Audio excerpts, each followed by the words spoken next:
there, my name's Katie. Thank you so much for clicking on this video. I want to share with you today a step-by-step meal planning process and how I go about buying groceries and planning out our meals for the week. So in my family, it's just me and my husband and our 2 cats, so we don't have a lot of food that we need. But I know there are families out there probably watching who have maybe 3 kids or 10 kids, and I personally am from a family of 5 kids. My parents were both divorced and they both got remarried, so on each side there were 5 kids at all times. So my parents were very busy people. I am very thankful looking back now as an adult on all of the meals that they provided for us. 5 kids is a lot of mouths to feed, and so thank you, Mom and Dad, for just always having meals for us. And I never felt like I was worried about what we were going to eat, and so I just think it's important to start with that, because I don't know if my parents necessarily meal planned. I'm sure they did, but I know how important it is to me now as an adult, and it's definitely something I want to utilize throughout the rest of my life. So what's great about this is you can do it at any age. It's never too late to start meal planning and kind of having a routine of how you do it. So I want to share what's been working for me for the last several years. I am a wife and have been married for 5 years. And when I got married 5 years ago and took on the role as a wife, there were many things that I was excited to dive into, and as a wife, I wanted to be on top of certain household things. So meal planning was like the best place for me to start. So I've had 5 years of experience, I would say, so I'm definitely not perfect at this, but it works really well for me and our family. And I feel like if there's anybody else out there who could benefit from a meal planning and just kind of a guideline of kind of where to start, maybe it would be very helpful. So I'm gonna share like the 5-step plan that I kind of came up with if you are looking for somewhere new to start.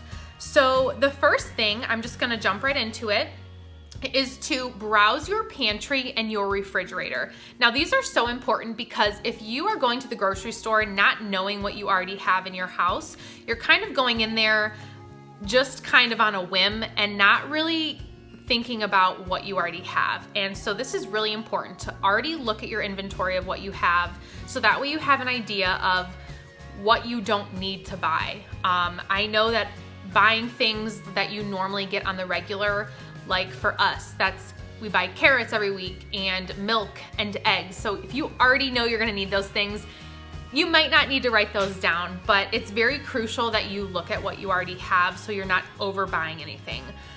Because the worst thing you want to do is when you come home and you're like, we already had 2 of these stocked in the back. So definitely look through what you already have at home.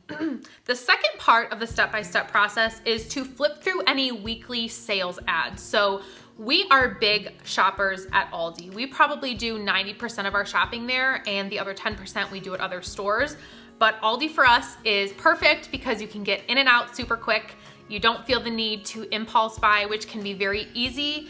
So I will look through the sales ads for the week, either through the flyer that they send us in the mail, or I will look online. And why this is important is because it gives you not only an opportunity to try something new, because say you never normally eat salmon, but you see that salmon's on sale this week, maybe it'll give you an opportunity to try that. So it'll give you an opportunity to incorporate new meals into your meal planning, but it'll also give you a chance to save money and to buy the sale items for the week. So after you've kind of looked through your refrigerator, your pantry, and you've looked through the sale items, you're gonna kind of want to kind of use all of those areas to help you kind of figure out the recipe for each day now.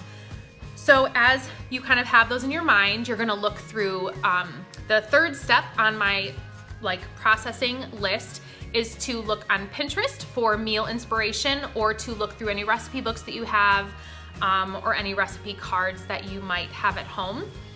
And this will kind of just give you some inspiration. It'll give you some new ideas.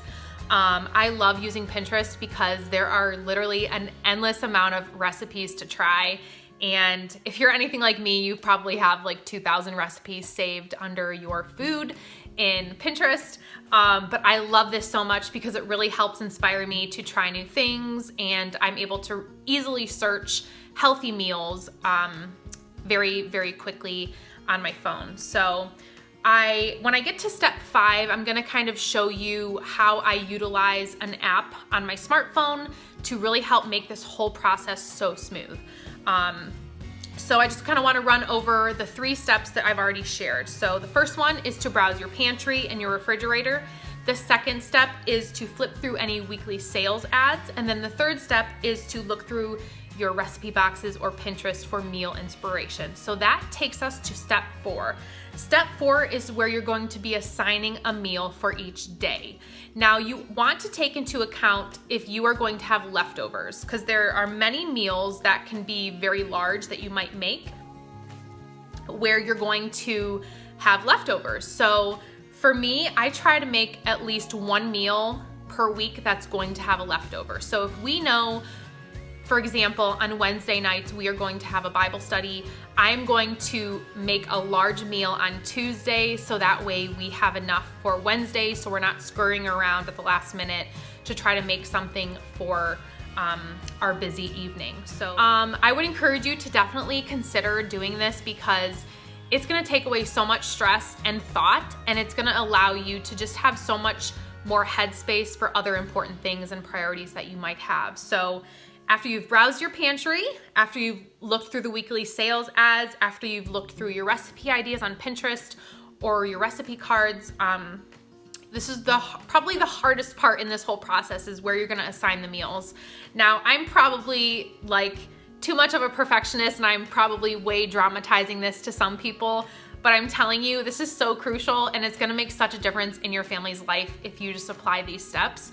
And it probably takes anywhere from 5 to 10 minutes out of my week. And to me, that's so worth it. Just takes me to be intentional about sitting down and writing these out. And so as we plan the meals for the week, I wanted to show you what I use and how I do that. And like I said, I am nowhere near professional with this, but this is something that has come naturally to me now because I've implemented it for so long. And so just wanted to share what I've been using. So my best friend, Anna, thank you so much if you're watching, got me this weekly meal planner. And I'm pretty sure she bought it on Amazon, she said. So I will try to put a link in the description for you guys if you're interested in this. But honestly, you don't need a fancy meal planner to write down your meals. All you need is just a piece of paper.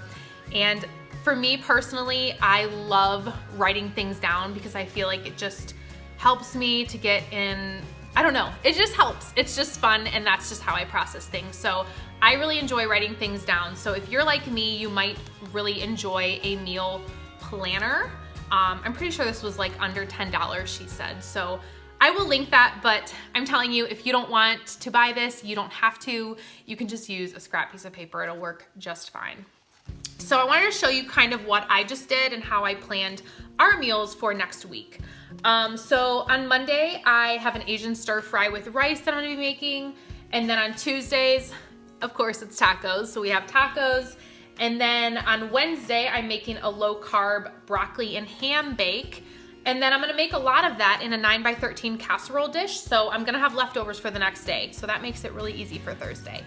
And then Friday, I'm making a zucchini lasagna. We're trying not to eat pizza on Fridays. We normally always have pizza on Fridays, but trying to eat a little bit healthier. So gonna make that. And then Saturday, we're gonna have just burgers and probably grill food. And then Sunday, we're gonna go out probably, kind of just put one day a week where we get like either takeout food or we kind of just don't plan. We just buy something or whatever. So that's that. But what I really like about this planner is that on this side, there is breakfast ideas and lunch ideas. So you're able to really get to the specific parts of your day and what you might also need that you don't have at home already to put for those meals also. So if you have kids, you might need to really write out a lunch list. I only write dinners because we already know exactly what we're eating for breakfast and lunch, but dinner is just the main concern for us. And then as you're going through and writing down a meal for each week is when I will add over here the shopping list, and I will write out each of the specific items that we currently do not have at home. So that will kind of vary depending on what meals you're making, but that's why utilizing your pantry and your refrigerator beforehand is so important, so that way you're able to see everything that you already have on hand, and then you're just adding to your shopping list things that you need. This will really help you to stay specific to your list, and so that way you don't impulse buy like I talked about earlier. So the last part of this step-by-step process is to just jot down a list, whether that's on your phone or on a piece of paper, and then kind of organize the list. So I'm taking this part a step further. This is step 5 now of jotting down the list, and this is the last and final part. So for me, you don't have to do this, but this is something that makes it so much easier for us at the grocery store, is I recently downloaded the app called Google Keep. So if you have not heard of Google Keep, I would look into it. There are so many good list apps out there for smartphones, but the reason I really enjoy Google Keep is that I'm able to utilize it with me and my husband, and I'm able to share any items with him on the list also. So all you do is you download the app, and I'm gonna hopefully show you in a little clip after I'm done showing this part of the video, but I wanna show you kind of how I work through Google Keep. And what I do is I will add all the items we need after I go through and do it on here. And then that way, my husband has the app, and he's not a list person. So I've gotten him on board with this for a little over a month now. And because of all of the grocery stores being busy and everything, and me trying to not go outside, my husband's been working outside of the home as normal. So I've been having him do all of our grocery shopping on his way home from work. And so we've been utilizing the app Google Keep, and it's something we're gonna continue to utilize probably forever. So Google Keep, you're able to write down different items, you're able to make different list categories. So for example, we have an Aldi list on Google Keep, and underneath the list, I will just add all of the items. And I take it a little step further because on that list, we know Aldi like the back of our hand at this point because we've been shopping there for 5 years together. And I add the items on the Aldi list in the order that we would walk through the store. Now that might seem really crazy to some people, but I'm telling you, it makes it so easy. As we're sitting there walking through Aldi, you just have to click on the little dot on Google Keep that you've checked off that item. And it's so nice to be able to walk through, especially when Aldi is really crowded, to just be able to know exactly what you're grabbing. And we've timed ourselves before. We have been in and out of Aldi doing a full grocery haul within under 10 minutes before. We have a good process down, and I think I've gotten my husband on board with the whole routine of that. And I'm not saying every time it's like that, but I would say 6 times out of 7, we have that happen every week. And so I do want to also add that we only go grocery shopping once a week. That's just what really works for us, and it really helps us to stay in a good budget. Now, we usually spend anywhere from $50 a week to $120 a week. I don't really think we've ever spent any more than $120 a week on groceries. And like I said, the way that we're able to do that is because we write everything down, and we really try our best not to impulse buy and buy things that we don't need. Now, that price might fluctuate as we grow our family and as things change, but for now, we are very happy being able to stay within that price range. The items sometimes when it's only $50 a week is we already have the big ticket items like paper towels and toilet paper and the other stuff that you keep more long-term, that you go through more.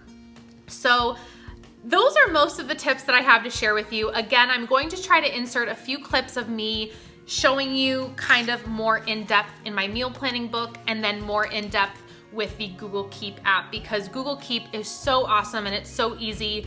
I'm able to add things to the list very easily. My husband's able to see them on his end within an instant, and he's able excuse me, he's able to add things and I'm able to see them, and we're just able to easily check them off. And it's so easy, so simple, and it saves so much time in the long run. So I am just so thankful for this habit that I have over time created and just kind of perfected a little bit more. I love having little habits like this that just help you to use your time more wisely. And in the end, it really helps you to save money and to just process things very easily and not have to stress about it. So again, if you have any questions, please feel free to comment below. I also want to encourage you to head to my Instagram. I have an Instagram account under the handle Candidly Katie, which I will add all of these in the description below. So if you are interested in following along with me on just home decor, DIYs, anything home related, please head to my Instagram. I'm a little more active on there. I would love to have you follow along. So thank you so much for watching, and I hope to see you again soon. Goodbye. At the very bottom of my home screen, I have the Google Keep app, and this is what you'll see when you log in.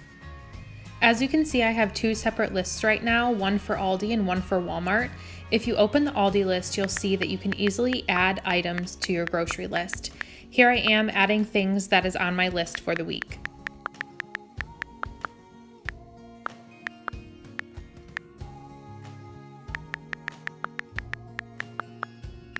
So I don't want to bore you with every item that I added to my list, because I'm sure you don't want to see every single item, but I'm just continuing to add the items, and I'll show you in a few more seconds what I do next. But you can certainly see how easy it is to add items. The last thing I wanted to show you is how you can add a collaborator to the list. So if you look at my Aldi list right here and you see that little blue bubble, if you click on that, that means that my husband is also a collaborator on the list. So that means he's able to add things to our list and we're able to see them together. He can add stuff, I can add stuff, and we can see any changes. All you have to do that is to go to the bottom right corner, click the three dots, and add someone by email. So before I end the video, I just wanted to add one more point to maybe give you a different perspective on why this is so important to us. So grocery shopping is really one of the small handful of purchases that you can make that you can control. So for example, you cannot control your mortgage. You cannot control your car payment. You cannot control, health bills or medical bills. And so grocery shopping and retail shopping are a couple of the things you really can control. So I would just encourage you, if you're not sure where to start with this whole thing, just start by adding a small list each day of something that you need. And when you feel like you run out of something, add it to the list. Like, my husband laughs at me because if I'm using the ketchup and I notice that we're running low, I'll talk to my phone and I'll say, "Hey Siri," and when she says, "What can I help you with?" I'll say, "Add ketchup to the grocery Aldi list," and she'll add it to the list in my phone. And it's just funny because there's so many resources out there that we can utilize, and sometimes we're just not aware of them. So I hope I just gave you an awareness or just some new ideas and just kind of a motivation to get started with maybe a new habit for yourselves. So again, thank you so much for watching, and I'll see you next time.